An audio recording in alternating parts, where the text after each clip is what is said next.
Hello guys, this is Janet. This is a live video as usual. Today I have a special visitor. Welcome. His name is Zeph.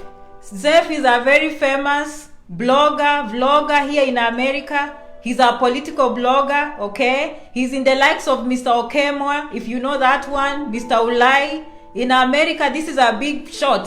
Zeph, thank you so much for coming today. You're welcome. My viewers today really, probably they are not interested in politics that much, but they are interested on how to come to America. And so that's what I'm hoping the message will be today. But please feel free to be yourself, okay? So Zeph is coming all the way from Iowa. He just came from Chicago and he happened to be going to New Mexico. So right now, Zeph, welcome to Texas. Thank you so much. Yeah, so Zeph, can you tell our viewers, how long have you been in America? Probably, I usually don't give a track of that, but I think I've been here for over 10 years. So it should be close to maybe 12, something like that. Been a long time. Living in US, days are going like crazy. You stay for 5 years and you feel like, oh my, I just came the other day. Yeah, that's how it is. Okay, so I believe because we are too busy, we are not like, we see if you are living in Kenya, I feel like time moves so slowly because you are barely doing a lot of stuff. Here, everything is on top of you, like you don't get time. Yeah, so usually my viewers will ask me their process for the embassy, so I don't know, can you share with us what happened to you when you went to the embassy, What I think when you go to an embassy, the best thing, be yourself. Don't go and respond to things that nobody has asked you, but I believe it's a tedious process, and many of those who have gone there, I didn't succeed the first time I went there, but when I went the second time, I knew exactly what they needed, and that's how I prepared myself well. Honestly, I'm so happy to hear that. Yeah. So you didn't get the visa the first time? No. Okay, some people get discouraged when they don't get the first time. I had a long way because I left Nairobi a very disappointed person. I can imagine. Because you were ready, and I even did a fundraising to get money for my visa, and people thought like, oh, Zeph is going to America. I want to advise even our viewers, never raise money that you are going to US before you get the visa. Okay. You will be disappointed because you don't know. People will be like, oh, so-and-so is going to US. Now you are telling everybody you're going to US, and you go to the embassy, they deny you a visa. You will just be hiding yourself because, it's kind of crazy. But so I did that. I went to embassy. They denied me a visa because of some few things that were missing. So I went to South Africa because I had a South African visa. Okay. So I took a bus in Nairobi. It took me about 4 or 5 days to South Africa, and I stayed there. I tried with the embassy in South Africa, and anyway, I came back to Nairobi again, tried again, and I succeeded. Then I went back again to South Africa because I didn't have money to come to US. Okay. I communicated to my friends in UK and US to help me buy a ticket. Okay. And I eventually got a ticket and I flew to US. It was just a different you say very important points, in my opinion, what I picked on. First of all, they denied you. Yes. And then secondly, my viewers are usually concerned about finances. Yes. And then thirdly, you don't have to be contributing money, which I didn't think, I've never advised them that way. So that's something new you've told us today. Yes. So you say that you made your application stronger. What makes you think, did you know why they denied you the first time and why you got the visa the second time? Because some of them have been denied and they wonder, I just tell them, make your application stronger.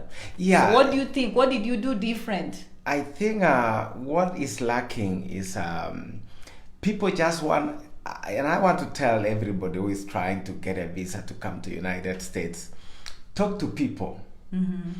don't say, oh, I'm gonna do these things secretly on your own without talking to other people who have gone through the same experience. Why would you want to learn on your own mistake? Learn from the mistakes that other people have. Yeah.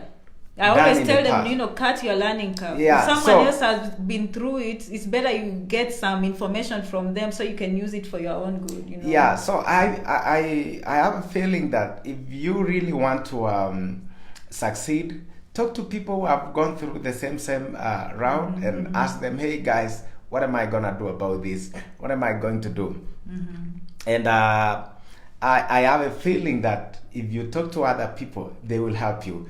So the reason as to why I failed the first time is because I didn't do it by myself. I talked to other people, friends and what have you, but there are some things that were missing in my documents? Process. Yes. Documents, money? Documents. Did you have to prove that you had strong family ties at home? Oh yeah. That one. By the way, what kind of visa was that? Did you come as a student? Well, I came on a program a student program, kind of, not F1, but a different one for the kind of job I was doing. Expand on that. Some people are listening, they want to know that.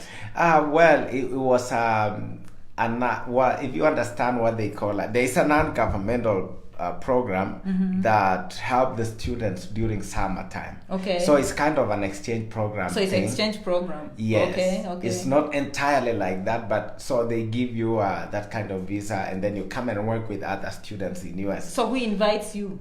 That organization. Do you know the name of the organization?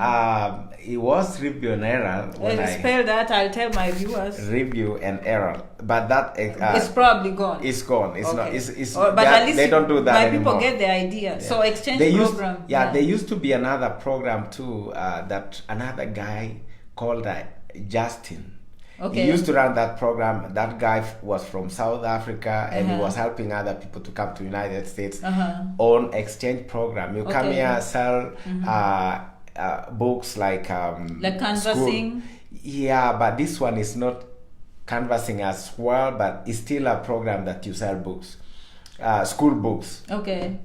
Yeah, but that one too, I don't know if it's still working anymore because people end up abusing a good program and then they won't allow other people to use it. So basically you came on exchange program. Yes. Did the first time they denied you was still the exchange program? Yeah, because of I couldn't tell the remuneration deal. Okay. They needed a contract between me and the inviting organization. Okay. To say how much are they gonna pay me? Okay. For doing this job that I was coming to do here. Okay, I think we've learned a lot from that, to be quite honest. So my viewers, you've heard about the exchange program. Yes. But you are young. My people are very young, some of them, and they are concerned because I've always told them that the embassy wants to prove family ties. Yes. Like you have to show the intent of going back to Kenya before they give you the visa. So for a young person, what should they do if they have to prove that they are coming? They'll come to America and go back home. Okay. Now, what I think is like a friend of mine. You are not wealthy, so you don't have anything. You don't own anything. You don't have a house. You don't have a car. You don't have, you don't have assets. Yeah. To show that you have ties with Kenya. Yeah. So a buddy of mine took a title deed from his family, and the family usually keeps you a backup. And I want to tell people that they really need a lot of people who can come as athletes. Okay. And I've seen even those who are playing soccer come. I've seen some in Ion who play. They play football. Okay. Volleyball for women, they do that a lot. But running, oh my friend. Yeah, even if you expand on that, if you need a visa for athletics, that one is nearly 100% sure. Yeah, so you told as me long as you can run. Most of my people here want scholarships. I've known them for a long time because finances are a big deal. And I know one of your friends who's not ready to come on the video here today. I know he managed to get. He came on a full scholarship and he was not able to run. Yeah. Obviously, we don't want to lie, you know what I mean? But all I'm saying is this. Can you expand more? Because my people want to know these scholarships. And you're telling me, people who get 25%, 50%, 100% on scholarship for athletics. Yeah, what happened is if you are able to run, like join those groups in Kenya. Like if you go to Eldoret, there is a place where they teach train people. Okay. If you go to Kapsabet, there are places they train people. Go to E10, even Kericho. There are so many places nowadays they train athletes. Okay. So you just go and make yourself fit, even if you don't run. I'm telling you, whoever said practice makes perfect, is that correct. Is a true So in statement. other words, you're telling me you don't have to be one of those best good people we see on TV. Yeah. If you just think you have the will to watch your diet and go exercise, you can join and then start applying. Because you're running in Kenya could be as good as the best here. So being a Kenyan alone, it's a plus. It's a plus. Yeah, it is because they believe the stereotype. that Kenyans, they run, and that's what happened to your friend. Yes. He was not able to run, but he got a full scholarship. And then when he came here, the Americans beat him, but he didn't give up. He went to a community college and again got another scholarship and started running for the community college. But at least he was here already. Yeah. So what you do is go train. Try as much. You don't have to be a champion in Kenya, but all you do is try make sure that you can beat the time, get to a certain level in running, and then what you do is just sit for a TOEFL exam. Okay. Once you have a TOEFL exam, apply. Get in touch with coaches. There are so many coaches who are looking for athletes in Kenya. Okay, so those coaches are here in America, you mean? Some are in Kenya, some are in So how do people start knowing? So go to those training programs in Kenya and they will connect them to the coaches? Yes. Okay, or if you know Janet here, she can look for schools, okay? Yes. Okay, all right. Oh, yeah, if you know Janet, you can just ask her to look for a school that are looking for athletes. Athletes, yes. And then you just come. Once you come here, you will just run. Oh, my friend, running is not fun too. But as long as you know what you are looking for. Yeah, full scholarship. You are looking for scholarship, F1 complete visa. your degree. Once you are done with your degree, then you can venture into other things. Oh, I'm so happy you came today because that answers some of my questions here. Some people have been worried about scholarships and financing. And by the way, I've gotten even a professional runner on this profile, so I hope she's watching wherever she is. Okay. Yeah. So I'm glad we've taken that out of the way. So after getting the embassy, some people actually before they leave Kenya, and I've always told my people to stay positive, but I cannot ignore some of the discussions that go around about America. I've heard few of them saying America is not everything. And so for me, I just want to know your opinion, having been in America for 10 years. If someone is thinking about coming here, can you just explain, like what should be their thought process coming here, Yeah, I believe America is not the only place we can think of coming. The opportunities you get in America are the same kind of opportunities you will find in Canada. Well, US is a superpower, of course. Maybe you will think like, oh, if I was in America, maybe life would have been much better or something. But there are tons of opportunities in Canada, tons of opportunities in Australia, UK. I mean, if you can't make it to US, it shouldn't be your last option. There are so many other options. You can try Canada, you can try. It's much easier even going to Canada, by the way, because all they need, once you get a degree, they will ask you to look for a job. If That's you what find I've always a job, told them, express entry. I've told my viewers about express entry, but usually they want people with very high education. Yeah, I mean, I think even with a bachelor's degree, if let's say even you don't have to have a bachelor's degree. Let's say you have associate degree in as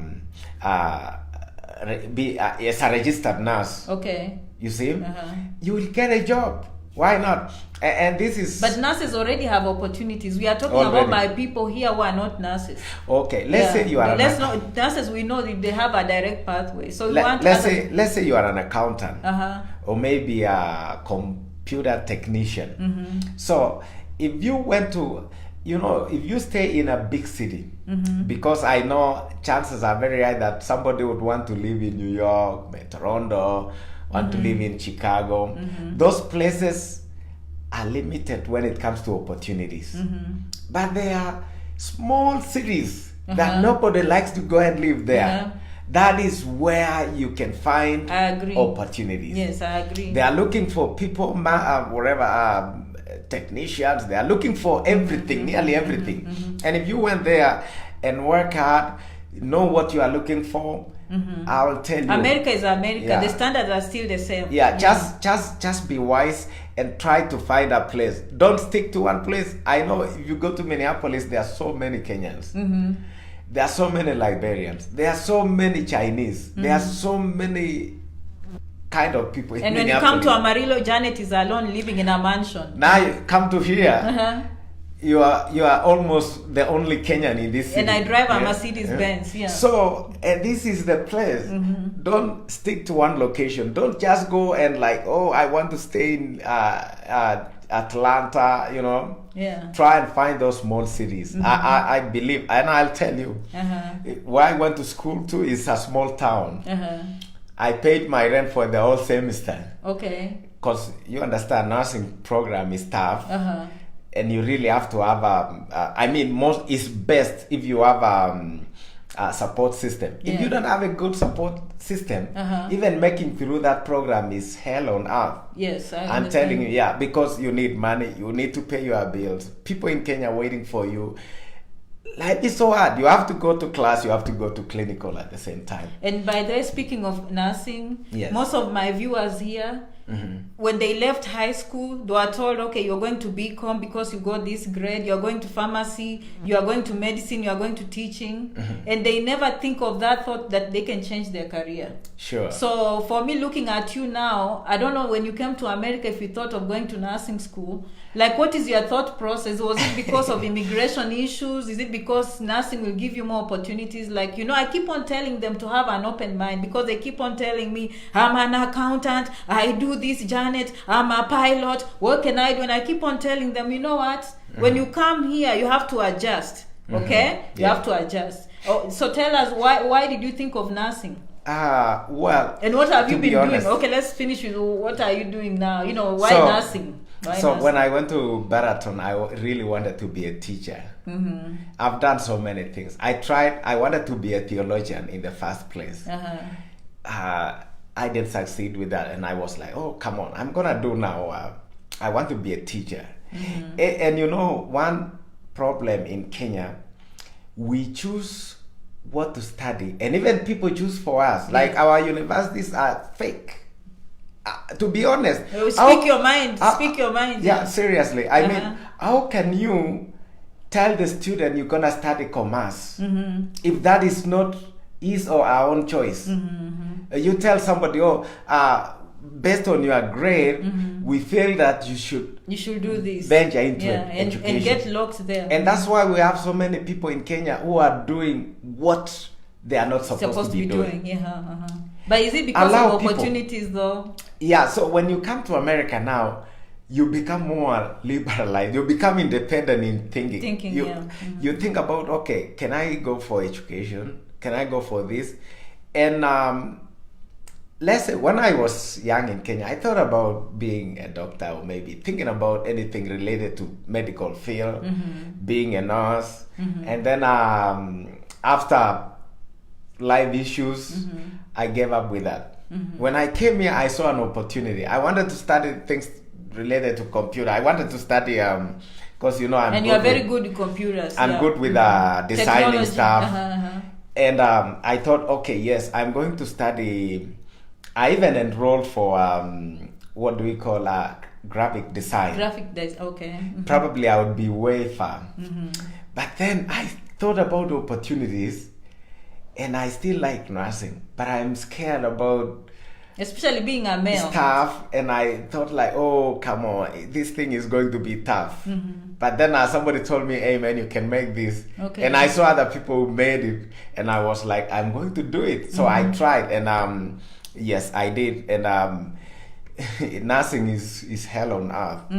You have to really if you are man or woman enough, you can do it. Let nobody disappoint you. You want to be a doctor, you are in America, it's a land of opportunities. Yes, I always tell them that. In Kenya, if you don't have A, then you will not study medicine. Yeah. In America, you can come with your D. You understand? Thank you. I keep on telling you guys. You I'm can glad come you here came with here. your D. D, yeah. Even without high school degree. Yeah. And you still can become a doctor. Thank you for It's emphasizing possible. that. Yeah. Because once you are here, just do whatever they call GED. GED, yeah. After you are done with your GED, Apply do to your college. pre-medicine, whatever. If you pass, why can't you become a doctor? Yeah. Ben Carson went to school to be a psychologist, and all of a sudden he switched from psychology to into neurosurgeon. So I believe that you live your dream. I tell them to just live your have dream. a strong desire. Yes, yeah. So thank you so much for sharing that point of nursing, by the way, because my viewers, I've always told them, don't just be, when you come here, don't have a closed mind, have an open mind. You know, if your career works for you, for example, you come as a pilot, it works for you, good. If it doesn't, don't waste time. Adjust very quick. Let me answer this question quick. Okay. Somebody, Patty is asking if it is possible to join a community college right from Kenya. As an international student. There are so many international students in Iowa in a community college. Okay. So that one is... Tell them, because they I are always looking tell for them community college. As long as you are not looking for that community college in Minneapolis, or I just gave an example, not in a big city. Go to small cities where they are desperate looking for students. Yeah. They don't understand that, by the way, sometimes, students, that's a business for them. Yeah. Because if they don't have students, the school can close down. Exactly. And so international students play a very important role, and the embassy knows that. And that's why I usually encourage them to come on F1. Okay, yes. So what's your opinion on these visas? Having spoken about that, I have so many viewers, I think since a few years ago now, they give Kenyans and other African countries. I have many viewers by there from all over the world. I have Nigerians watching, Ghanaians watching, I have people from Australia, Qatar, Dubai, all of you, I see you coming. But my point is this, they go to the embassy and get the visiting visa, which is good for 5 years. And we all know that visiting visa is much easier to get in terms of finances compared to F1, which you need to prove a lot of bank statements and financial support. So what's your opinion on visiting visa to begin with? Well, it's becoming more complicated to adjust a visitor's visa. But is but. When I say but, means there is always some other ways. Some other ways you can go around that. I'm not saying violating the laws. The laws are there, but the laws also allows you to do other things. And I'm not gonna elaborate much on what you're gonna do if you add only a visiting or visitors visa. But there are people who have succeeded using that. And I want to tell those people who are looking to come and study in US, because it's not about money.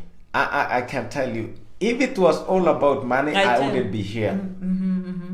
Thank you for saying that, because I come from whatever. My parents don't have anything. They couldn't give me anything, not even to pay high school. So it's not all about money, and it's not about me alone. I've seen so many other people who have done great things in life. It's not about money. It's about will, what you want. And if you have that kind of spirit that is propelling you to do something, you will do it. Thank you for mentioning that, because I always tell them, have a strong desire, and today you've brought a different aspect of it. I always tell my viewers, just have that desire, have a dream and the desire. Yes. You're right, even me, I didn't have anyone I knew in America. I was not that rich, but I'm here. And I always say, if I'm here, then who are you? Even you have a chance to come here. For those wanting to come, of course. And I know most of my followers want to come here. There's one thing, Janet, that I've seen people commenting on my page sometime and say, hey, Zeph, we know you are cleaning old people there. That's not what I do in the first place. Yeah. And that is not what every Kenyan who come to United States do. that is not what it is. You can do anything, of course. When you are in school, you are desperate looking. Remember this student who came to United States had only money to pay only for one semester. And you are thinking about 4 years to complete your degree. You can do any job. Never be lied to. Yeah, you can do anything. So it's not about what you are doing now, but what you will do tomorrow. You can work in a gas station. I've done that. You can work in a store. You can clean places. You can do anything. But look at it. You're doing that and you are paid only maybe $10 an hour. And you struggle to get that money and pay school fees, right? But in the next 2 years, you can move from there to $50 an hour. And that's the become a professional. Place. Yeah. $50 an hour, my friend, is 5,000 Kenyan shillings to work only for 1 hour. Yeah. And you can do overtime and whatever. So those are people who are making money. And for us who think that Kenyans who are in America are doing shitty jobs, you are wrong. You are mistaken. Yeah, I tell them to stay positive. People even don't know Janet. I'm talking to Janet. Is a nurse practitioner, and she's good. If you check this out, she's living here. Oh my! I mean, it's awesome. So, it's not about what people think, and making in America is not easy as well. Yes. So don't think that this is a place where we pluck money from the tree. No. So in other words, you're telling people they have to start from somewhere. Come with an open mind. Yeah. But you can start from somewhere and keep on growing and growing. You have to know what you're doing. Exactly. So $10 jobs are like gas station, nursing home. You can do anything. Okay. You can even deliver pizza. Delivering pizza gives you a lot of money. You get tips. With high school education. Yeah, with high school education. But don't make that to be your job, because you are doing only that just to help you get done with school. But I will tell you, if you come to America, don't live in Dallas, don't live in don't live in Houston, don't live in these big cities. Okay. Because the little money you will make there will not give you a chance to continue in school. So look for small I will tell you, I made a mistake. I lived in Minneapolis for a long time. When I realized that things are not good, then I moved to a small town. A very small town. Yes. 2-3 hours away from Minneapolis.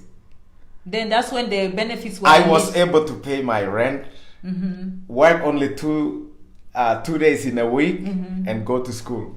Can you imagine? And that brings me to another point, because some of them want to come as F1 visa, and even as we speak, some of them follow me on this page. They are here as F1 and they didn't start working yet. Yes. I mean, do you have any information on how people work as students? Because you can only work on campus. Yeah. Because you have to pay your fees, and go to school. I always tell them you take night shift, so during the day you go to school.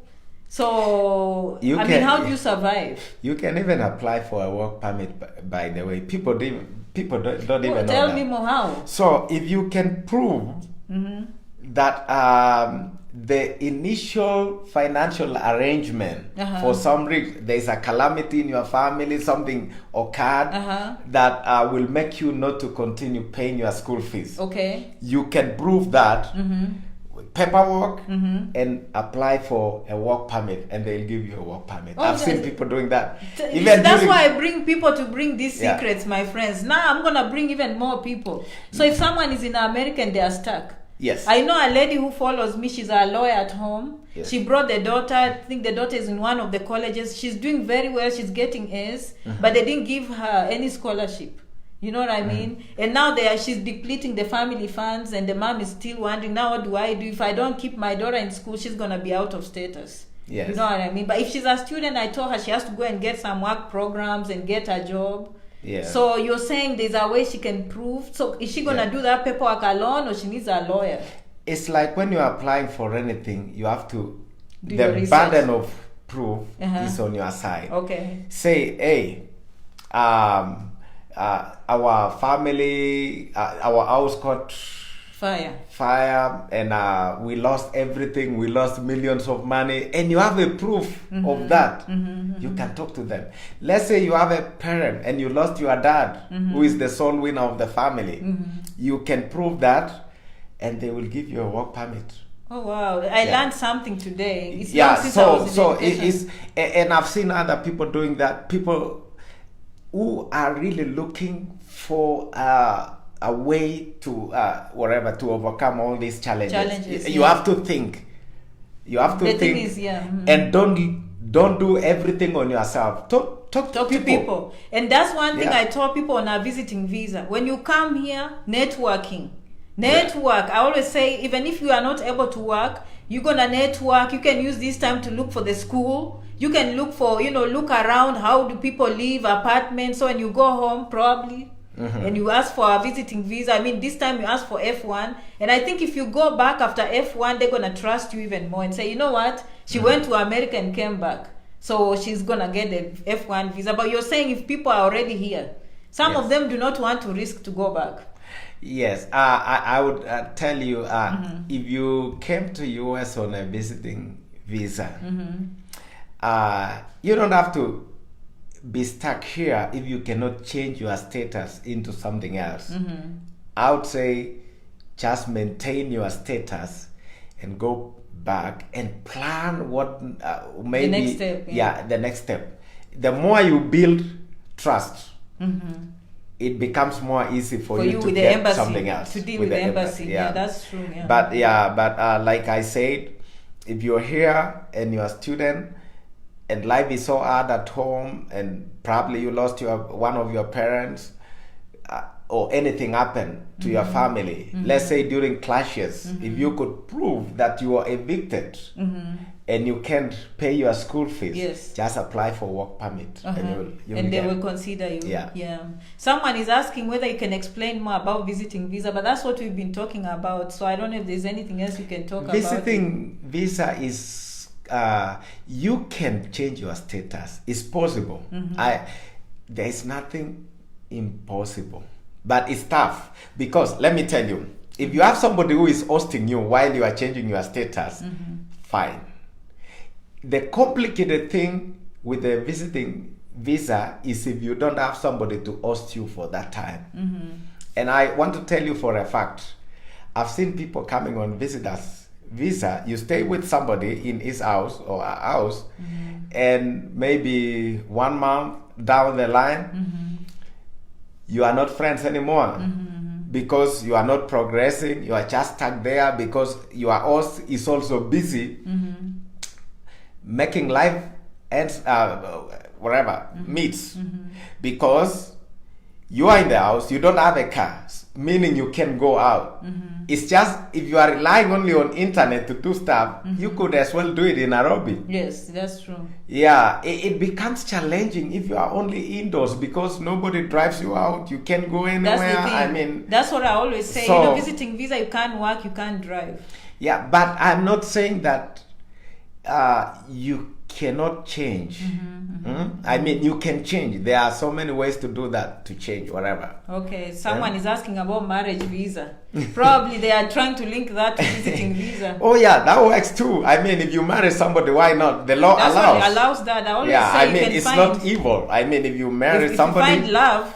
Yeah, if you find love, you find love. You know what I mean? But you just have to know what you're doing. For me, I always tell them, before you invest time in the embassy, I think twice.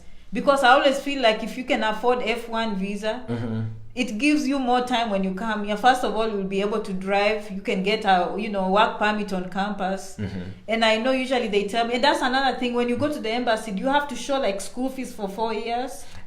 They usually it depends on the school that you're applying.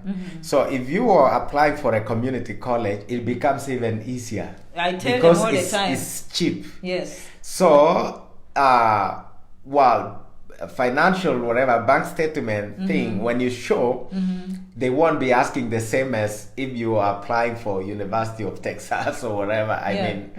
It becomes easier. So they have to be wise when choosing a college, basically. Don't just pick, I'm choosing Metro State University. Yeah, very big. That's a big institution. And proving your financial whatever, how you're gonna pay for that school, it's hard. It's going to be hard because the school will say, hey, for one semester only, you need $10,000. Thank you for watching from PA and all that. People asking about community colleges links. So the thing is, someone was asking, so if they want, and I think they are more interested because you said someone can try and explain to the immigration their working situation is getting difficult.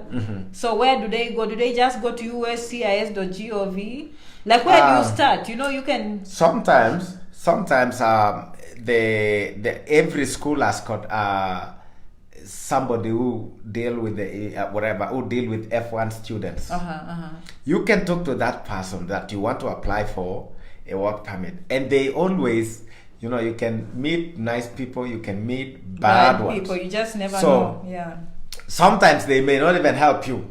Okay. So the thing is, can you transfer to another school? You can as well do that, but the best thing, just apply for a work permit yourself. Yeah. So go to USCIS and type in the search button work permit and start the process. Yes. So it's all about just research. Explain your situation and send documents along with your application. And just wait and see. Yeah. Because it can change your life. I mean, if they give you a work permit and you start working, you can really change your life going to school. You know what I mean? Yeah, and I have a friend who came on a scholarship, but it was only 25%.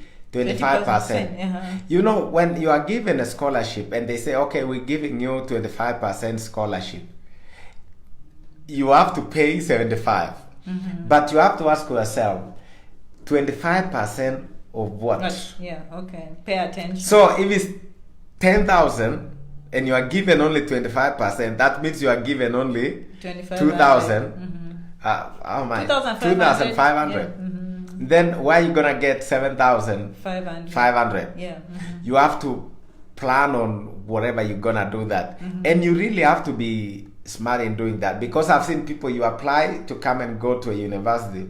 Once you arrive here, go for one semester in that university and switch to a community college, and they can process that. You can do that. Once you are in a community college, it becomes so easy for you to complete your studies.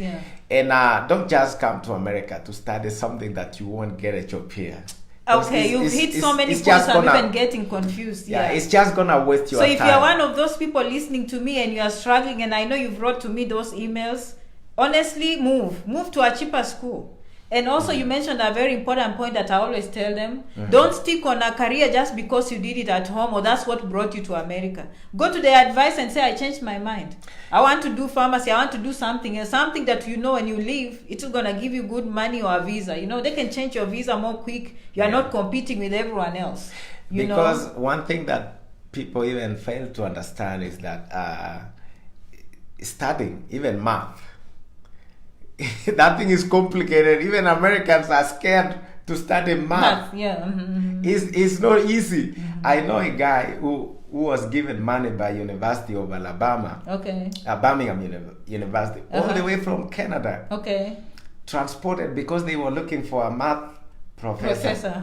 And this guy is a Kenyan. So if you are good in math, come and study math in US. I'm telling you, that's a big opportunity for you. People here are scared of math. And in fact, just adding on your point, if you want to know what other professions are like math, you can type in STEM, STEM. Those are science and technology courses. So you can, there's a whole list. Maybe I'll provide a link and you can go and look at those ones. Usually those ones are given more opportunities when it comes to the visas. Who is Edith? He say, I got no words for you. I know some people. By the way, we are continuing. We are just talking about immigration issues. And I know Zeph is a blogger. He's a political blogger. Okay? And he has opinions. Janet also has opinions. Okay? He has a side of himself. He has to be himself. Next time I have Okemwa, he'll have his own side. So don't worry. Oh, he supports this. He supports that. Us here today, we want to come to America. And from listening, we've had a lot of tips. Many people here, by the way, they've been worrying about visiting visa. And I think you've brought a lot of important points today. You know, if someone can go to the immigration and prove that they have hardships, you've told them about going to small towns, By the way, that's my best friend. She's from Nigeria too. Oh. Keep in mind, I have many Nigerians watching me here. Ghanaians, Uganda, Tanzanians, Dubai, Yeah. I know, Qatar, Australia. Yeah. So we are talking to all of you guys. And that is why they call America is a land of opportunities. Do they lie or you think it's true? It's true. Okay. If you haven't gotten your opportunity, search for it. Nobody else will help you, but you can discover on your own. Just work hard, you will find your own opportunity. There are so many opportunities here. And Can you mention some of the colleges in Iowa that people? Do you have any names offhand? People have pens; they are busy writing. You can come back and watch this video check, again. How to find community. Every town has got I always have that college. problem also when they ask me about links because there are just too many colleges. There is no better way to help you with that. Just go to internet and search. I know Iowa Central Community College. I know Nyack Northern Iowa Central Community College. Webster, there is a community college. There are so many community colleges. Every town. So it becomes so hard for me to yeah, someone is watching all the way from Eldoret. They are very happy to see you. Oh yeah. Yeah, by the way, so and that one is saying you never mean with information. Oh, Janet. Okay, I understand you. Yeah. She said I I always like give information. Yeah. Yes. Anyway, it's good. I mean, we're just sharing information, and we personally or Janet, we don't know everything. You might think that we are smart and we know everything. No, like I said, we're just sharing a little bit that we know. Otherwise, there are so many other things. There are tons of ways to kill a rat. Yeah. But for me, the reason I always say I have to come here and present because there are so many fake websites out there, and just living in America makes you to throw away the bad things. You really know what is the correct website. Yeah. And then when you read the information, you relate that in your personal life, so it's easy for you to cut the learning curve for people. You know what I mean? So whenever possible, I try to post for them the links. But honestly, every city in America, if you just go and Google, and as Zeph said, use Google Maps, try and go outside the city like 50 miles or 2 hours away from the big cities, and you'll find community colleges there. Yeah. Yes. And another thing that I would tell people, there are so many people who get a green card. They come to United States. You don't have a profession, and even if you had, like, let's say you are a nurse, maybe you need to come and study for NCLEX, right? Or maybe you need to transition from Kenyan style to American style to get a professional job. It is so hard if you are doing a minimum paying job, like those are minimum entry positions. Yeah, $10, $11. Pays $10, $11, $12, and you are living in a big city. So the best advice, I know there are a few Kenyans who would love to go and live in small cities, but my advice, go and live in a small city. You will save a fortune for yourself. Seriously, you will save money. You will do a lot of things because the things are cheap there, so you can manage easy. If you are paying a rent for only $400 a month for a 2-bedroom apartment, instead of living in Minneapolis where I pay the same type of apartment, I pay like $1,200. It doesn't make sense. Same thing with California. If you go to Los Angeles, if you go to San Francisco, my friends, you just can't make it. It's not the best way. By the way, those asking for the green card, it hasn't opened yet. We are waiting for October, so just be patient. I'll post the link. Yes, and if you have if you are married, just try to apply 2 of them. It's Zeph who hosted you when you came here. So after that, so we have to now leave the embassy and take the plane. So how did you arrive here? I mean, who hosted you and how did you manage it? Because that's a concern, especially if people don't have a relative. Okay, so what I did when I was in Kenya, and I've seen this mistake happening over and over. So somebody gets a green card. You don't know anybody. You don't know any Kenyan in America. Yeah. We are not living in Stone Age. If that was a problem in 20 years ago, it's not a problem anymore nowadays. You can just go to Google, search. There lot of hundreds or even if not thousands of Kenyans living in America. Yeah. You'll find Make someone friends, at the church. talk to people, tell people, hey buddy, I got a green card, I'm planning to come to United States. Talk to people, make friends. Me, I did that. You go to church, to church. Yeah, when I came here, I had Almost. friends in Texas. I had friends in Minnesota. Yeah. I had friends in UK. I had friends in Australia. I was talking to them. So when I came, it was just a matter of time for me to choose who I want to go and stay with.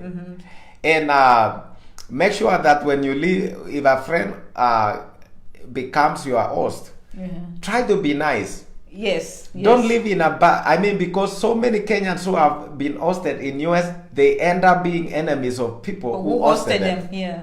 It's unfair. And I know 2 or 3 people who have said that they will never host anybody coming from Kenya. Why so? Because if you I'm hosting you and you are talking to other people, hundreds of other people advising you so many other funny things. You are not, I mean, listen to their advices. Listen to what people are saying and just remember who helped you in the beginning. Yeah, be with them, listen to their views, evaluate, see what can help you. I mean, but don't leave it a bad image so that people who need help may not be helped because of what you did to your host. If somebody is willing to host you, someone is saying we look like couples. That's funny. I'm so happy to have Zeph here. Zeph here is a celebrity. He has thousands of followers, more than mine. I said I have to bring him here. You know, here in America, he's like a celebrity. Probably he's planning for political office next time. But you know, do you have any more questions on immigrations before I ask his future plans? Or those who didn't finish high school, talk about them. They might get help. I've always told them some things. Yeah, if you are in Kenya, and I think this may sound crazy, because in Kenya there is a stigma. If you didn't finish high school, people will not look at you, or you might you don't even have any more chances. Or even you might look yourself like a failure. You failed. No, that is not the case. You only completed Form 3 or maybe even class 7. You still want to survive in the world of academics, you can go back to school. And there are so many ways of doing that. If you can manage, okay, let's say you were born in Kericho. Everybody in Kericho knows you. So this is the best thing to do. If you want high school, go and study elsewhere where nobody knows you. If you have a kid, you have 2 kids, just focus on what you want. So back home, just go and register in a high school? Yes, I understand they are doing now those kind of GED style thing. As long as you score even a C, that is enough for you to begin life with. I mean, even a D+, I'm telling just you, you can still do something. Community you college. will not go direct to university and do whatever you could do, but you can study slowly, steps until you meet the minimum requirements. You can. There are so many ways to do that. So you just take your time, focus on what you are doing, and keep going. You'll make it. Yes. And if you are in America, you can just do a GED. It's so easy. And I don't know if people can do a GED in Kenya. I was thinking of the same. I've always told my viewers, I think you just need to do GED, show up in the embassy and say I have a high school education. But I did my research. You can study for GED online, but you can't do the test. The test has to be done here in America. So I guess unless you're on a visiting visa, I don't know you can do it. Unless you're here, you study home and then you do when you're here. Okay, alternatively, cross over to Uganda and do your O-level exam. Oh, O-level is in Uganda? Yeah. Okay. I mean, you can do high school Form 4 exam in Uganda. If you studied at home, they can register you in Uganda to sit for your high school certificate. What someone is saying SAT, but SAT you need to have high school education before you register, I think. And I know that's one of my followers called Mary. She's 60 years old. Can she go back to school? I graduated with a guy who is almost 70 years old, and is now a registered nurse. And this guy, I don't want to be specific about it. Yes. I mean, I've seen so many people, not only one. I mean, there was a lady, very old lady. She done so many things in life, but completed school and say, oh yeah, I'm going to retire doing something. Yes. So people go to school. I mean, I've seen people 50s, 40s, 60. I mean, it's not about age, it's about your brain. Are you still able to? Here they don't limit people. I've always told them. In fact, someone told me when you're 65, college is completely free. I don't know how true that is. Yeah, it's so free, so you can go to school. That 60-year-old guy, joining you the can. US military. Do you know anything about that? US military, I think Trump freezed it for some reason, but they still take people. But not at the moment. But they so stick around. Yeah, you never know. They usually take people, but for right now they freeze for some time. Yeah. But politics is gonna change probably in November. You have to just get informed and all that. Yeah. Someone wants to go to Uganda after you say they can go to Uganda. I started in Uganda, so how should I go about it? If you started in Uganda, I don't know what level of education I think the thing is just to start with community college or university, whichever one works for you. It has to do with a lot of research. You just have to research and know who you are. Somebody is asking about civil engineering career in America.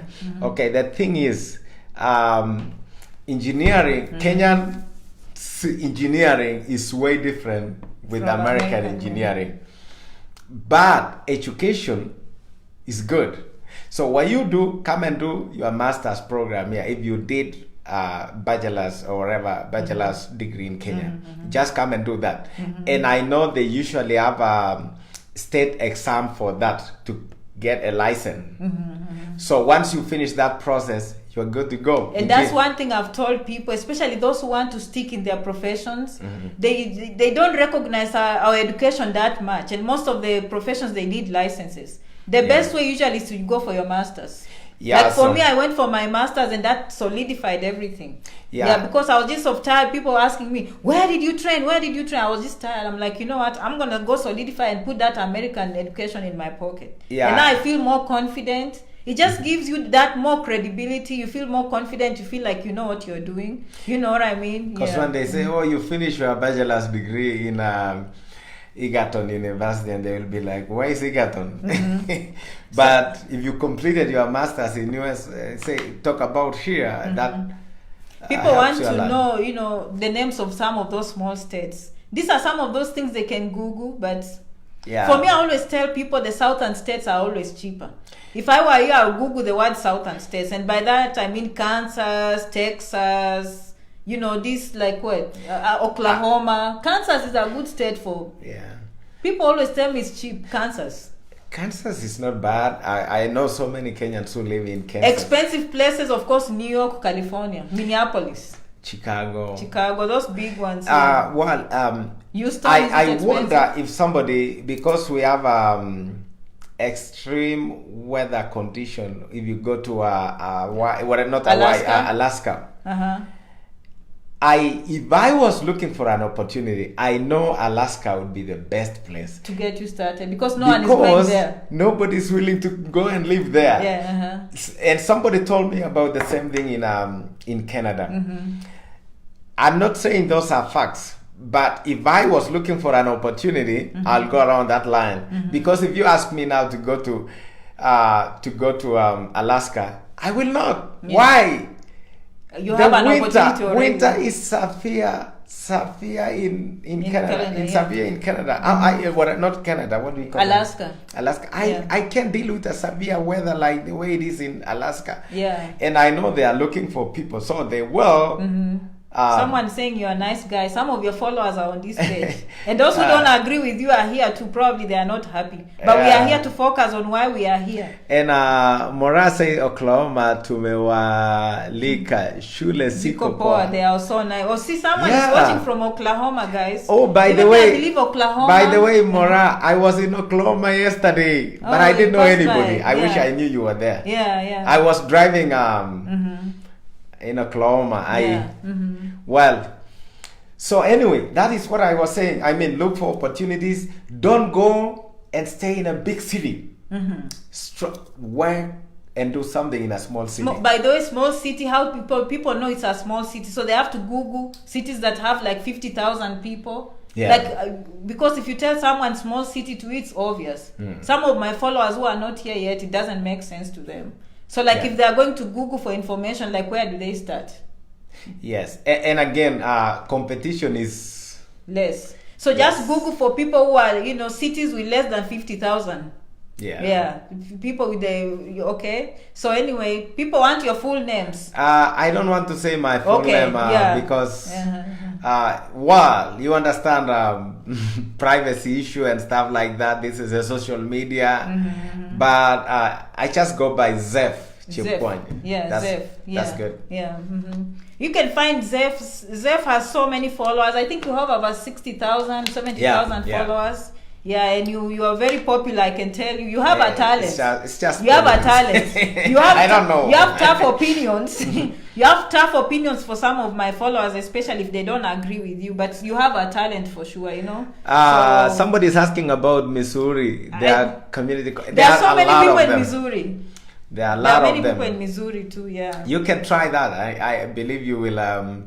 Tennessee is also a good one. Someone said if you are resident there for 1 year, community college is free. Wow.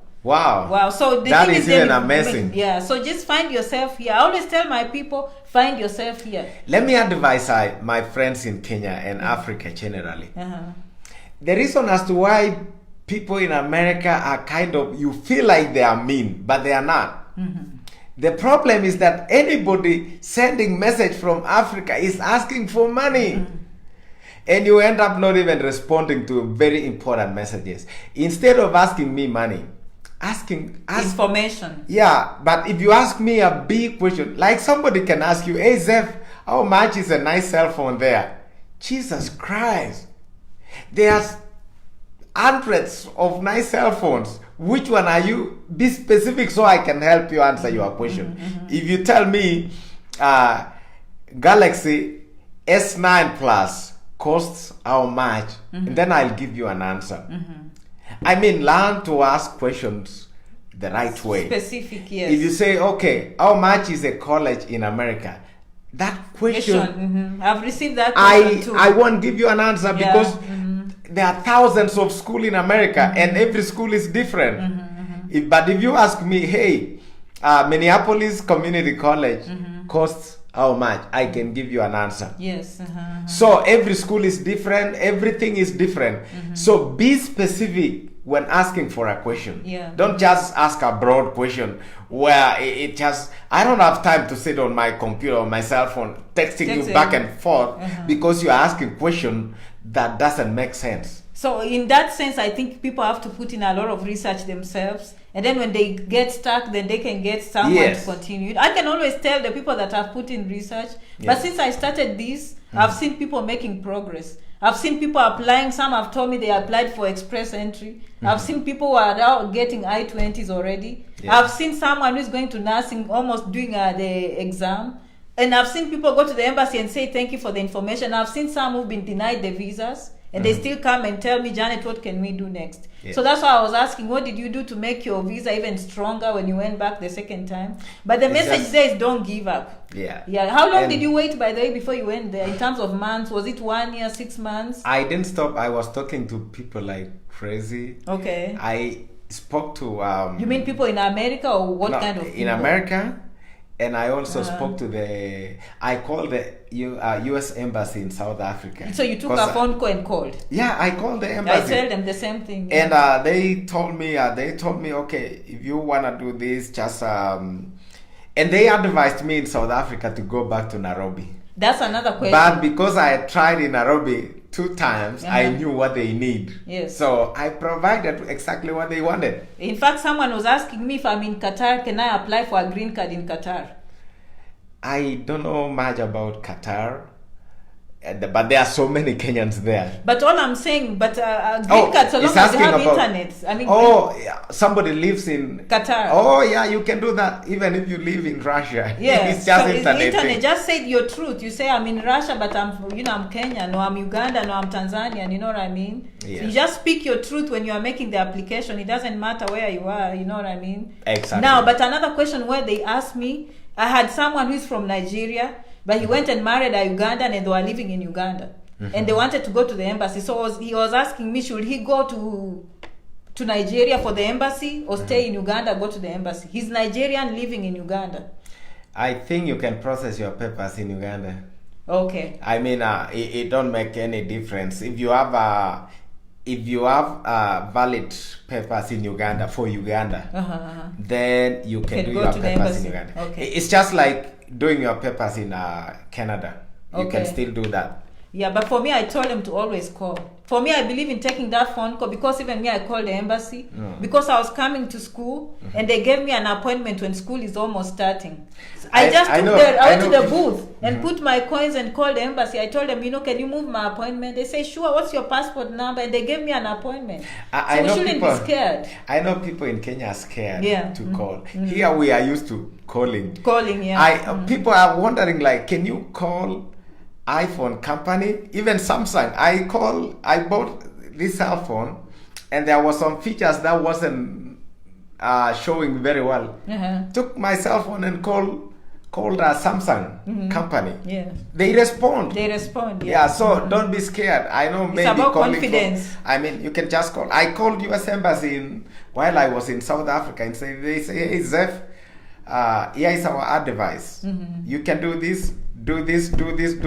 You can go to Nairobi and process your papers. Yeah. That's the same thing I told the guy. Just take and then the phone call. They told me again, we won't tell you that don't come to South Africa. Yes, you could come to Johannesburg, but it's more likely for you to succeed in Nairobi than in where I was. For me, I read that if you are in South Africa, they don't know your family ties in Kenya.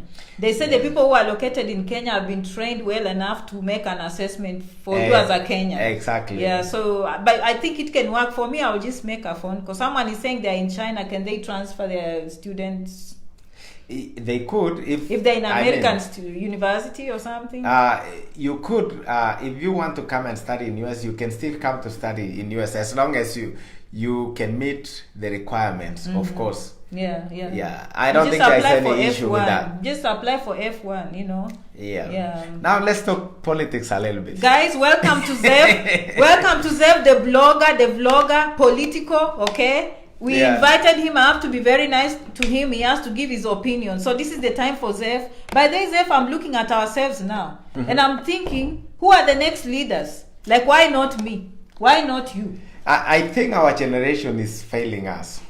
Explain. Our generation is failing us because, look here, we are still waiting for those elderly people in Kenya to transform Kenya. Then it's going to take us years. Look at it. I spoke yesterday about Orengo. Yes. And those MPs who went to court to defend Mwilo, or whatever, the deputy chief justice. And I was of this opinion. People in Kenya do not understand about the conflict of interest. Yes. If I'm an MP, I'm in a committee. Yes. We are addressing the issue of corruption. And we are doing those whatever they call hearing. So if Orengo is part of that hearing, listening to a county official who has stolen money or suspected to have stolen money, and then you turn around, go to court and defend the same person that you are supposed to be holding responsible for the waste of money. That is conflict of interest. Yeah. You can't be accused holding this person responsible and at the same time turn around and go and defend that person in the court. So you think our generation, what can we do? We need to, I mean, let me finish about this. Yeah. I've never seen in America whereby an elected official is actively working again as a lawyer. Oh, okay. I see what there's conflict of interest. I mean, honestly speaking, I see so many people, they don't like politics. They don't, yeah, because this is the page, but that's okay because you've given them a lot of information. So, they can still so we some are of not them actually are not taking. Kenyan. They are not Kenyan. Oh, some okay. of them, yeah. So the thing is, if you want to continue as a lawyer, continue doing that. But you can be given a job, oversight, because that's an oversight job. You cannot be doing that job. You are holding people responsible for the waste of government money, and then you turn around, defend the same people in the court. That is conflict of interest. And I believe our government should stand and do something about this. Otherwise, we are electing so many lawyers, become parliamentarians, who cannot do their job effectively because they are defending the same people they should be holding responsible. So do you plan to run for office? I don't know. You're still and I'll tell you why I'm skeptic of running. Because you are the future generation. I mean, not future now. Here is a problem. And there is a mentality in Kenya that if you are an MP, your salary is supposed to go for Arambe, is supposed to help hospital bills for people, is supposed to buy food or stuff for other people. It's very unfortunate because an MP, when he wakes up in the morning, there's a big line of people who want to see an MP. Yes. What are these people looking for? Number one, I have a kid going to school, I don't have money. I have hospital bill. I have all these problems. I'm expecting an elected official to solve them. And coming from the salary? Yeah, so you end up electing people who are wrong to offices. More people are interested now. Yeah. You elect wrong people to offices just because the right people, the good people, are scared of doing that because you asking these people to do the wrong job. Yeah, because people who know how to manipulate things, like, hey, I'm gonna give you money, and then elect me. Then I go up there, steal more, and bring it back to you. Yes. Do you think the country will continue it will not that? progress in that sense, no. But let's say I run for office. Yeah. I know I'm a lawmaker. I will fight for the people that elected me. But I do not expect my people to come down to me and say, hey, Zeph, help us with this. Yeah. I will not help or solve personal problems. No. These parliamentarians are not elected to handle or to address personal problems like fees or whatever. For the country, they're supposed to deal with country issues. Yeah. We're dealing with big things. So, and I believe that we shouldn't be bugging these people, asking them to do what they are not supposed to be doing. Me, if you ask me, when it comes to politics, I don't know a lot. But I always say after election, you know me, I'm an immigrant person. I believe there should be enough funding for everyone that goes to that office to take a trip for 3 months into the Western world. We bring them. They need to come and live so they can see the shame. So they can be proud of the country and do more for their own people. Look at it this way. I saw a governor for Bomet, the previous governor. He came to America so many times. I didn't see a change in Bomet. And these people coming here to tour and go back home and do nothing. So even that will not help? Yeah, we hosted MPs at some point in Bomet. And even they came to some place here in Texas. But when they go back home, they go back to the old behavior? Yeah, they just recidivate to their old behaviors. They don't change. I don't know what is going on because even implementing a small thing. Let's talk about something that I saw in healthcare. Okay. You as a practitioner, you have people who come to see you in your office. Look at it this way. Let me take it as shortcut. Yes. And I believe our viewers will see what I'm talking about. I went to some clinic in Kenya, hospital actually. And there is a queue, a line, people waiting to be served. And all these people waiting to be served, there are people with chronic illness, there are people with acute illness, all of them together in the same line, waiting to be served. It takes hours to be helped. And then you are like, come on. Somebody who is dying with asthma attack is still behind the line. Someone who is almost in the, who is almost to the doctor's office is having a chronic problem with the leg pain. And you are like, come on, Jesus Christ, help Kenya. There is no prioritization in Kenya. It's a shame because they are known for technology. Some people call them the Silicon Valley of Africa. I believe they can make these technology issues. Even if you don't have a nurse sitting there to prioritize, you know, this one go this way. For here, they call, you know, airway circulation. You know, they go with what is the presenting symptom. If you have shortness of breath, chest pain, they're gonna give you priority. If you have a headache, you're gonna go here. You know what I mean? So I don't know if it's training or lack of resources or just commitment to doing the right thing. I don't know. We had a discussion in CAS TV. And I was telling the viewers, we have everybody now has a cell phone. Why can't we have a nurse who is on the phone listening to problems and doing appointments for doctors ahead of time, like here? So then you call and say, hey, I can't breathe.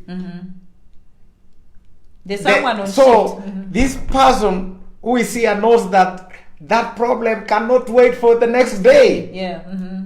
Come to emergency room immediately. It's amazing. And then, it's how small things like those we can fix. And then somebody will make a phone call and say, hey, am I talking to this office, whatever, healthcare center? Yes, I'm so and so, and I have a pain on my leg. I can schedule that appointment for next week. I will not do it for tomorrow because those kind of things. But even implementing that in Kenya is an issue. For me, I believe it's generational. This young, we have to empower, and most people that watch me are young people, and we have to empower young people with new leadership who believe in themselves, and they have to love their country, obviously, to do good things. So changing the country and doing that stuff, I think it takes a while, and I believe that, and that's why our leaders even should tap into people who are working. I mean, if the government of Kenya say, hey, Janet, come and help us. I'll go help them for a few months and implement some of those things. Do some of the things. There are basic things. Look at those surgeries that were done in Nairobi. Kenyatta, was it Kenyatta? That what they say, they operated on the wrong part. On the wrong patient. Those silly mistakes, because we've seen him. When the first thing a patient arrives to the hospital, the first thing you do, you register yourself, check the weight, check all those vitals, and they give you a name tag. Once they put your name in the computer, the first before thing they you leave, you have to have your name tag. They give you a wristband with your name. That is the first thing you say. Who is your name? They type it in the computer, put that information, and then before you leave there, you cut that thing in your arm. So anything that will happen after that, we scan that thing on your arm to make sure that we are dealing with the right patient. Person, And you know how much those things are?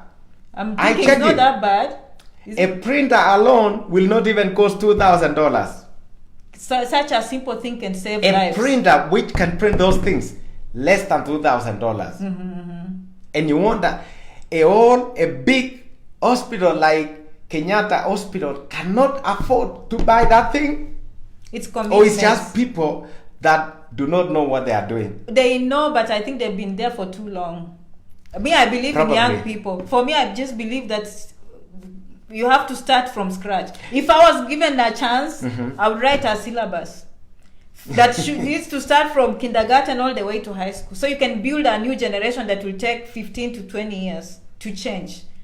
I just believe so that I have to start with a kid that is 5 years old.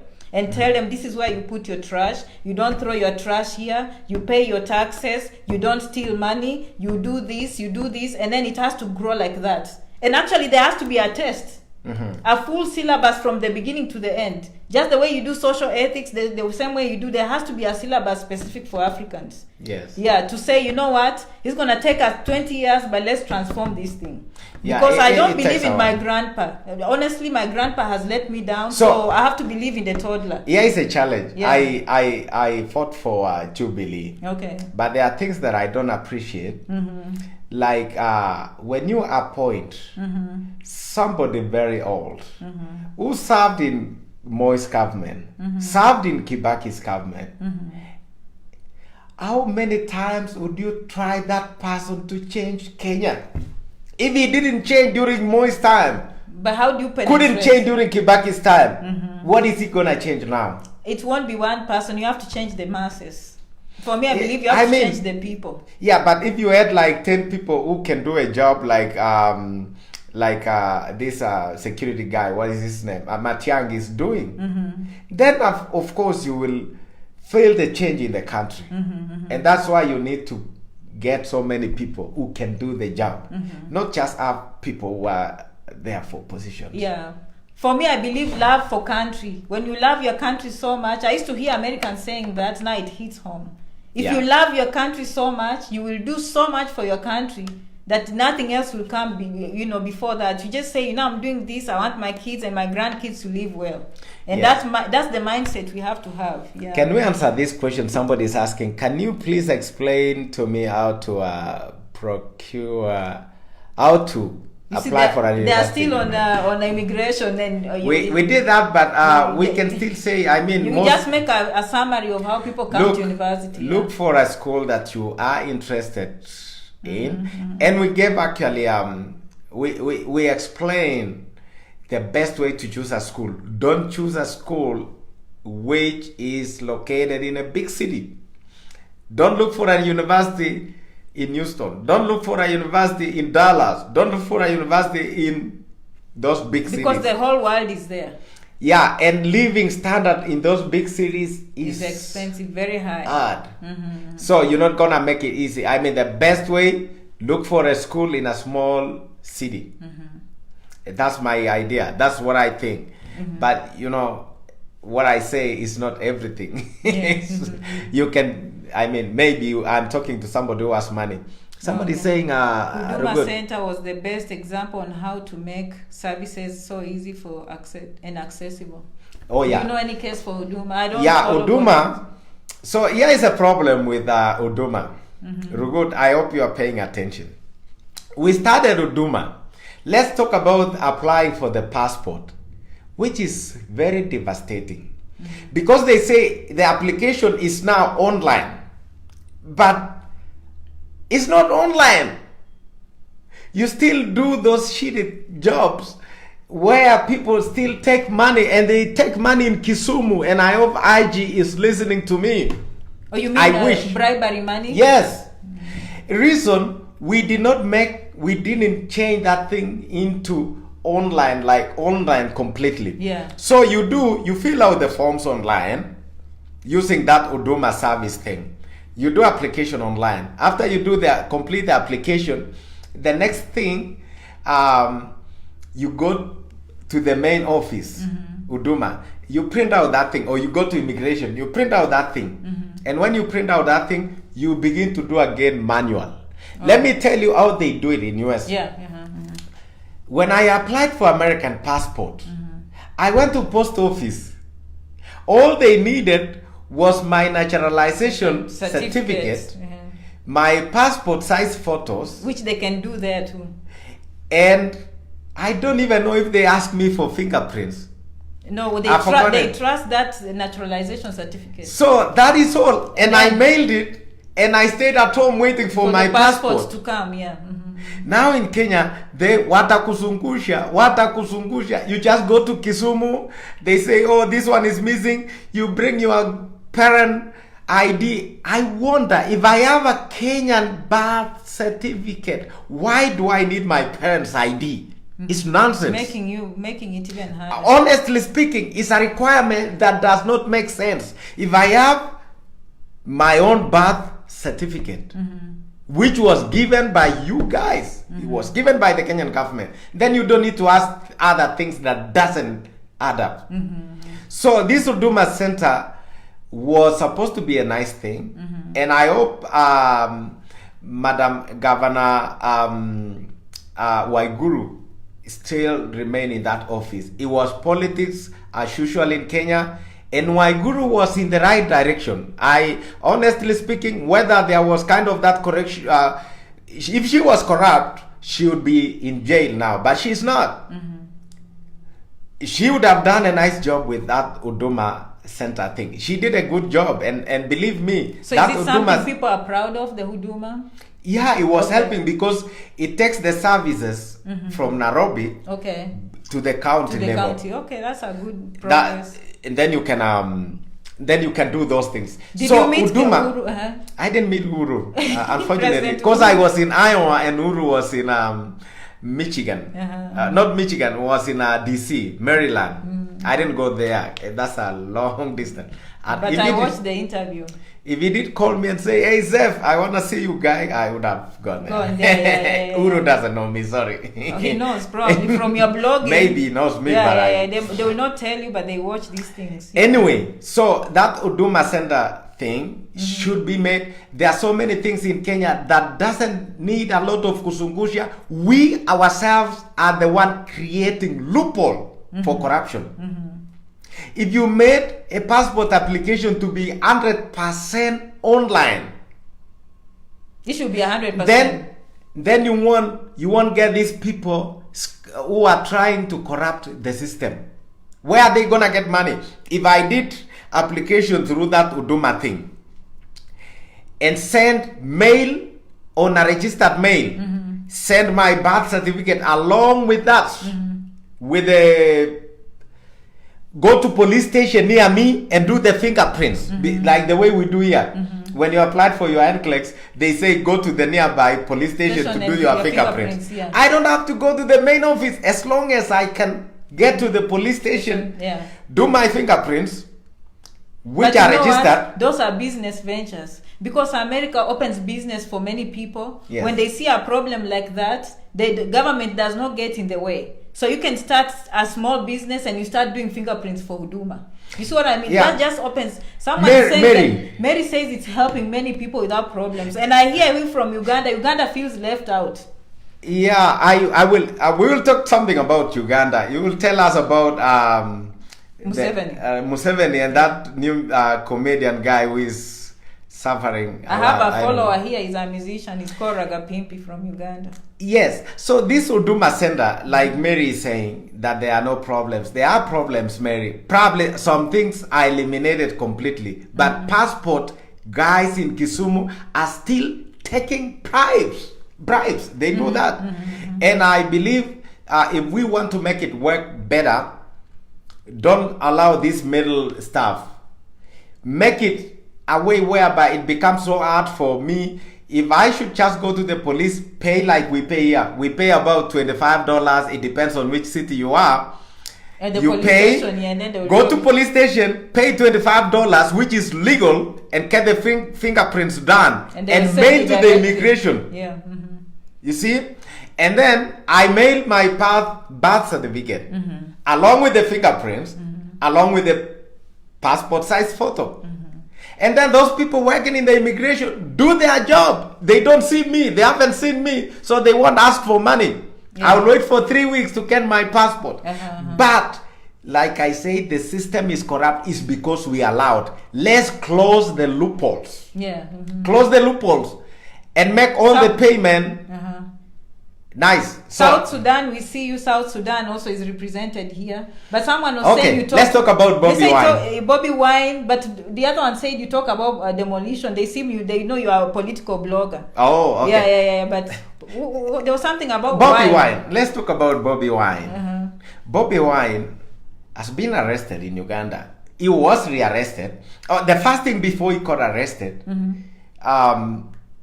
the government of Uganda imposed tax on a social media. Ridiculous. Oh, okay. So Bobby Wine is a busy guy telling the people, hey, I defend your right. We shouldn't be charged by sending a message on Facebook or WhatsApp. They charge them? Yeah, because now the government is taxing the social media. So Bobby Wine didn't do anything wrong. Who did the wrong thing? Government? To arrest him. Oh, okay. So Bobby Wine, the government of Uganda is imposing tax on social media. Yeah. But Bobby Wine is an MP who just go like an activist and say, hey guys, we don't want this tax. Why should I pay tax for just sending a message on WhatsApp? Yes. Because it's getting taxed now. Now, the government arrests Bobby Wine. I don't know other details. But I believe that this is the problem of having a dictatorship in the country. The guy was released the other day and he came out with crutches. He has been brutalized by the police. And he was seeking for treatment in US. Okay. He went to Entebbe. Before he took the flight, he got arrested again because he's coming to America. Oh, poor we don't guy. believe this guy. Yeah. By the way, before you forget, Mary is one of my followers. She's been following. She's just sharing the story that she was part of the bomb blast in 1998. She was working in Coburg and she survived. I believe such people, if they ask for a visa, they can come here. Yeah, especially if she talks about the treatment that she needs. If she got out for some reason and say, I need specialized treatment or stuff like that, I think she will find a lot of help from the Americans. For real. Yeah.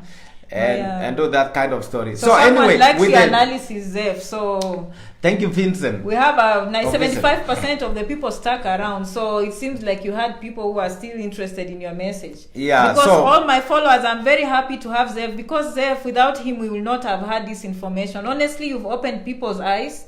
There are things I tell people, and just using my own experience alone was not enough for them. And just having you come in with a different eyesight, your different experience. Yes. I know we are in the same country, but you've been where? Midwest? I've been Midwest. Me, I bring mine from East Coast and South. I lived in Birmingham too for a short time. Oh, okay. Alabama. Personally, I like the one that you told people can go to the immigration and explain their hardship. I think that gave a lot of hope to my people here today listening. Yeah, so anyway, the Uganda people, and I'm going to tell you, Museveni is not young anymore. Look at Mugabe. He's gone. Seriously, no matter how hard you try to hold on the leadership, time is coming. It will come to an end, yeah. You can never stay young forever. Things will change. And I believe that Ugandans will have their day in court? Yeah. Okay. I mean, they will have their best time coming. Liberation will come. Yeah. But I hate to say that you have to fight for what you believe is true. Sometimes it's hard. No, I know it's tough. You're going to be arrested. You're going to be brutalized. You're going to be...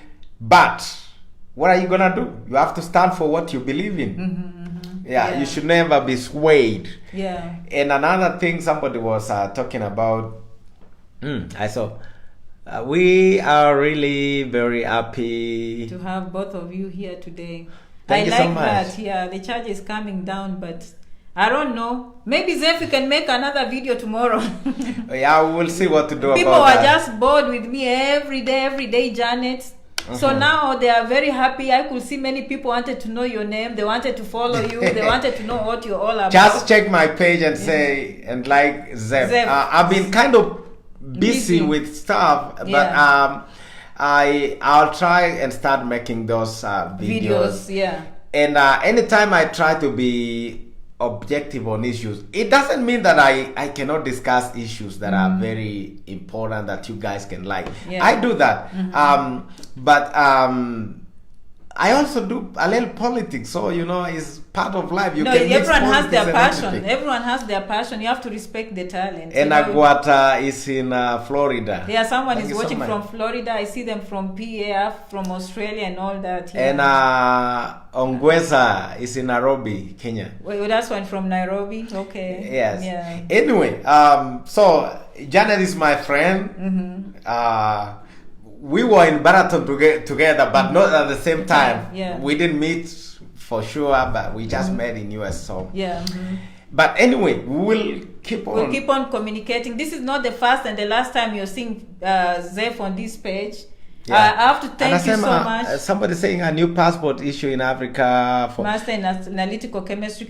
Go to the university, you'll be doing very well. Following from Zag. Someone was following from where? I didn't know that you are in US too. Oh, okay. Thank you so much. Hello from Save Rwanda. you lost. I'm your follower. From Tanzania. From Tanzania. Hey, nyinyi wa Tanzania, sisi Kiswahili chetu si mzuri sana. But tunajaribu. Watu wa Diamond. Diamond from Tanzania. We saw someone from Saudi Arabia. And somebody from Lebanon. Yeah, Lebanon. That is the one from Lebanon has always watched me. I'm so happy about it. Zeph is clever guy. Yeah, clever guy. People all the way from Kiambu County. By the way, Sia from CNS, I've never been to Central Kenya. I really want to visit these places. I want to be beautiful. Nataka nitembe Nyeri, nataka nitembe Kiambu, nataka nikue those places. I don't know, but it's my it's way. A very pretty place. Next time I go to Kenya, I'll make sure that and Kirinyaga, those are very good. Yeah, I believe my guy from Pakistan always watches too. Yeah, and Pakistani, yeah. So anyway, I've addressed his issue, so he's happy about this VAT thing, 16% of whatever that VAT that the Kenyan government want to impose on petroleum stuff. It's not the best thing. Let me tell you what is going on in America. During winter, there is a high consumption of fuel because they are warming up the buildings. So the government subsidizes the fuel. Yes. And that's why when you go to gas station during winter, you'll find that the gasoline is how much? Probably $2 or even $1. Yeah, it goes down. Cheaper, yeah. Because the government subsidizes it. Now in Kenya, anytime we are imposing a lot of tax on gas or oil, petrol, whatever, or anything, it affects the common man. It really, and I believe that our government, now we are complaining. I had other people complaining yesterday, and I'm like, who is the government now?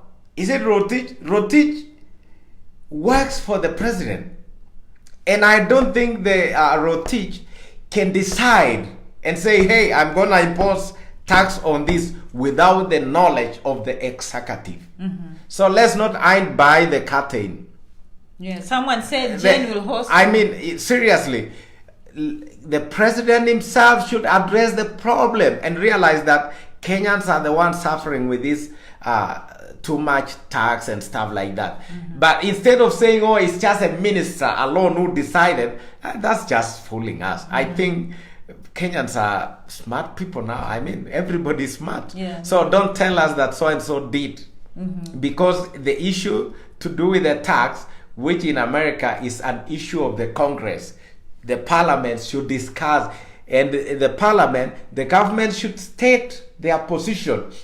If the parliamentarians are doing what is not, what doesn't serve the interests of the people, then the executive should say, no, we don't want that, and they should decline to sign the bill, and that will be the end of that. The story, yeah. So, okay, someone was watching us from Mombasa, and Jen Kangede wants to invite you. You go and eat mukimo in Muranga. Definitely, so I'll come to Muranga. I I can tell you for sure. Yeah. I have urge to go to Central Kenya. Nataka kutembea, nataka niende. I really want to go to Muranga, like I said, Muranga, Nyeri, Kiambu, those places. I've never been to Central Kenya. And Coast too. But yeah. Me too, I have to go to Coast. I don't know much about Coast. Someone said something about Zeph. Who is this? Zeph? Congratulations for that piece of advice. God bless you. And for Janet, you're wonderful as always. So people now, my followers know you now. Yeah. Thank you so much. Thank I think you so much, we can call it a day, and then we can talk another time. Yeah, you guys, thank you so much for coming all to the my way videos. from Turkana and all parts of the world. Yeah. Those who are following in Pakistan, Lebanon, Uganda, Qatar, Tanzania, Uganda, Rwanda, Tanzania, Nigeria. Yeah. Your time is very important to us. Thank you so much. Okay? And you can ask questions whenever we have time. Well, I come to Turkana too because I have a friend who works in a county office in Turkana and got so many friends there. But thank you. I will come. Yeah. Thank you so much for listening, my guys. Today it was a bonus video. As usual, you know, I usually come on Mondays, Wednesdays, and Fridays. But today I came. Today, when is today? Monday? Monday. No, I come on Sunday. So I was here yesterday. So I wasn't supposed to be here today. But I had a very special visitor, and actually they've shown up today. And I'm sure they've learned a lot. Personally, I've learned a lot from you. Thank you I so wish much. you could come more times. Welcome to Texas. We'll do that. Welcome to Texas. Sure. And I hope your new plans work for you. Thank you so I know much. you're changing jobs. Yeah. And everything will be okay. You know, we just wish I you all the believe. best. I'm trying to keep up with this kind of weather. It's too hard. I know it's very hot for you here. I think and I this like is it. better than Dallas. So Yeah. Amarillo is kind of nicer. Dallas is even harder. And now. those guys who are in Australia, wherever, Saudi Saudi Arabia, Arabia. I know is worse than here, even in terms of I'll come to temperature. Kisi. This one wants me to come to Kisi. Some people used to think I'm a Kisi anyway. So she will host me and cook me some matoke, I guess. Yeah. Na managua and ugali. Thank you so And much, those small guys. sweet bananas, I really miss them. Yeah, people have enjoyed our time. That's what they are telling us today. All right. Yeah. Thank you so much. Yeah, until the next video, my friends, tomorrow or the next day I'll come and represent more questions. Thank you as always. Remember to keep the dream alive and have a strong desire to succeed. The desire will push you over the edge. The desire will pull you out of the crowd. Never give up. You stand, you fall, you stand, you fall. Never give up, my friends. Zeph, you said it's the desire. You don't have to have money. I've always told them it's not about the money. It's not about who you know. You just have to have the will. Zeph said it's the will. I'm telling you, you'll make it, okay? Janet at immigrantbusinessdirectory.com is my email. If you go to YouTube, for those who don't know me, Janet Rangi, I just started. I'm not popular there yet. Remember to subscribe. If you are someone coming on Facebook, you don't know how to find these videos, Facebook has a search button. You just type Immigrant Business Directory, IBD. You will find all these videos here today. Okay, so if you have any questions, don't hesitate to send emails or leave comments for us. Keep following Zeph. He's a very well-known blogger. To see you, Zeph. Do you have anything else to say in closing? Thank you so much. We will be in touch. We will be talking. All right. Thank you so much. Until the next video. Thank you. Love you. And bye-bye.